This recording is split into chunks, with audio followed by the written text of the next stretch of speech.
In 1813, after the Americans had defeated the British at the Battle of Lake Erie and the Battle of the Thames, the peninsula was vulnerable and ripe for pillaging. Members of the militia were torn between harvesting their crops and defending the crown.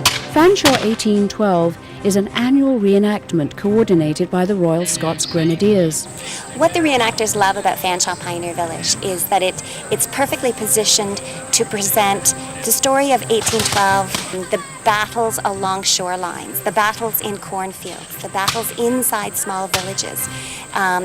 1812 was not just the big structured battles. There was the marauding across the countryside. There was a large series of skirmishes that took place in Western Upper Canada to try to limit the ability of the local population to supply the British Army with cattle, feed. So the Americans would land troops on shore, go into the nearest settlements and try to deplete the supply, burning mills, just killing and destroying the cattle. The villagers would be in terror. You know, they knew that if the Americans advanced into their farm, they would lose everything. And many did. Local militia saved John McCrae's home, but graffiti and small cannon shot remain to give evidence of its occupation. And an archaeological site and a museum housing the artifacts discovered is all that remains of the original settlement of Fairfield.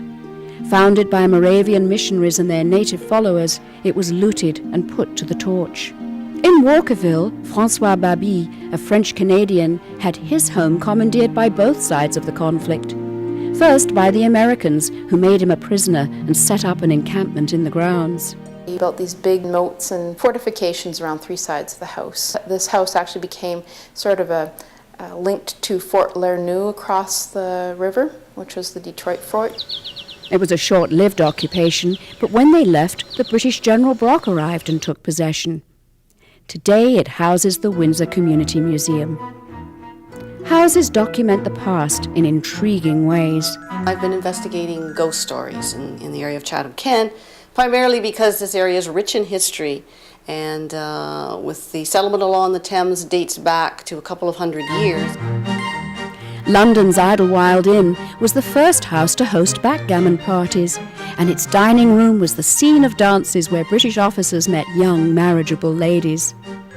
And had London been chosen the capital of the colony, the site upon which Eldon House now sits was designated for the governor's home. It's the oldest remaining house in the City of London and built by John Harris, who'd been surveying the shoreline of the Great Lakes for the British Admiralty when war broke out. And during that trip along the coast shorelines, he met Amelia Ryerson, who was only 17 to his 34.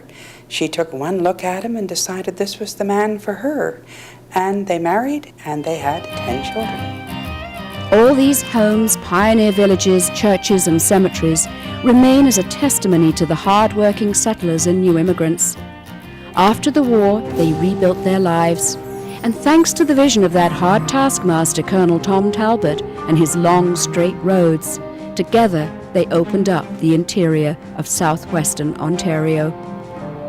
For more information, visit our website on topoftheworld.net.